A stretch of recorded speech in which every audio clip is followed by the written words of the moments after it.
For a country, especially for the new country, because this 27, 28 years ago, Tajikistan became an independent country, and for a new country, a political stability is very much required. If there is a political stability is not there, then the country cannot grow.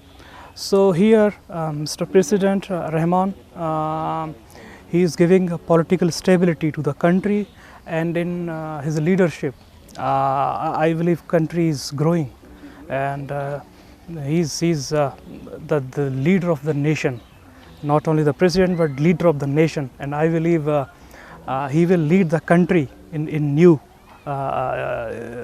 way, new steps in the world. Этот раз приехал по вашей международной ярмарка и выставка, и буду на форуме. Очень рада, что мы будем Китае рекламировать ваши прекрасные горы и очень веселые народов и прекрасные природы и горы. Таджикистан прекрасная страна. Я восхищаюсь ей не в первый раз и желаю ей дальше процветания и успехов. Такие замечательные места.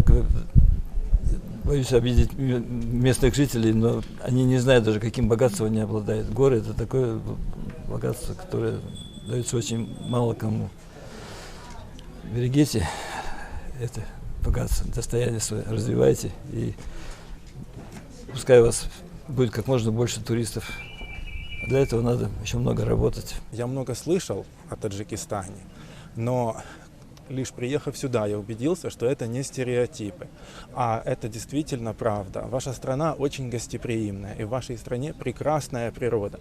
Посмотрите на этот виноград. Ваши фрукты просто уникальные. Такого нигде больше в мире увидеть нельзя. В Таджикистан, когда человек приезжает, он просто не может в него не влюбиться. Чистые озера, красивые горы, снежные вершины, прекрасные фрукты и, самое главное, это ваши гостеприимные люди.